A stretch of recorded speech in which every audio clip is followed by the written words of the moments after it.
கடலும் நண்டும் ஃப்ரெண்ட்ஸா இருக்கிறாங்க. டெய்லி இந்த நண்டு அங்க ஊர் உலகம்லாம் சுத்திட்டு சாயந்தரமா கடல் கிட்ட வந்து பேசும். ஒவ்வொன்றையும் அது சொல்லிக்கிட்டே இருக்கும். கடல் ரொம்ப ஆச்சரியமா கேட்டுட்டு இருக்கும். அப்படியா அப்படியா, ஏதோ நீ எனக்கு ஃப்ரெண்டா இருக்கிறதுனால இந்த உலகத்துல நடக்கிறதெல்லாம் நான் தெரிஞ்சுக்கிறேன்ப்பா, ரொம்ப தேங்க்ஸ்பா அப்படின்னு 2 பேரும் நல்லா மனமொத்த நண்பர்களா இருக்கிறாங்க. ஆனா இந்த நண்டுக்கு ஒரு குணம் என்னன்னா, அந்த கடற்கரையில அது நடந்து வரும்ல, நடக்கும்போது அந்த கடற்கரையில அதோடைய சுவடு பதியும். அது பாக்குறதுக்கு நட்சத்திரம் மாதிரி அழகா இருக்கும். அதனால அதை நின்று அதை ரசிச்சுக்கிட்டே வரும். தன்னுடைய வலைக்குள்ள நுழையிறதுக்கு முன்னாடி திரும்பி பார்க்குமா, இந்த கடல் அலைய வச்சு அதை உடனே அழிச்சிடும். இது ஒவ்வொரு நாளும் நடக்குது. வரவுள்ள படக்கு படக்குன்னு அதை அழிச்சிருது. இந்த நண்டுக்கு மனசு என்னமோ பண்ணுது.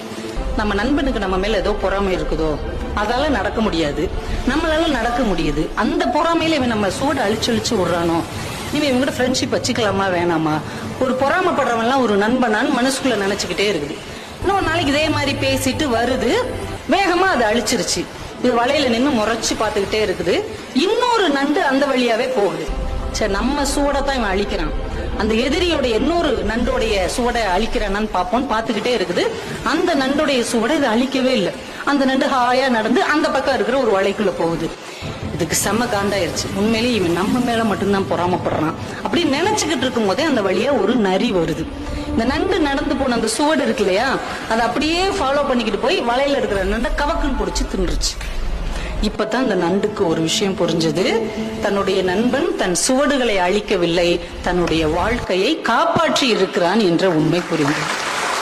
உடனே ஓடி வந்து மறுபடியும் அந்த கடற்கரையில் எழுதுச்சு, முன்பே காப்பான் அன்பே நட்புன்னு எழுதுச்சு. அதையும் அந்த கடல் படிச்சுட்டு உடனே அழிச்சிருச்சு. தன்னுடைய நட்பு கெட்டாலும் பரவாயில்லை, நண்பன் கெடக்கூடாது என்று யார் நினைக்கிறார்களோ அவர்கள் தான் உண்மையான நண்பர்கள். அப்போ உண்மையான நண்பர்கள் உங்களை சுற்றி இருக்கிறாங்களா அப்படின்னு பாருங்க. அப்படிப்பட்ட உண்மையான நண்பர்கள் உங்களுக்கு அமைந்தார்கள் என்றால் அவர்களை தக்க வைத்துக் கொள்ளுங்கள். ஏன்னா நம்ம வாழ்க்கையில ரொம்ப தடுக்கி விழுகிற இடம் இந்த நட்பாகத்தான் இருக்கும். இந்த நட்பு நல்ல விதமா அமைஞ்சிச்சுன்னா நீங்க வாழ்க்கையில வேற உயரங்களுக்கு நீங்க போக முடியும்.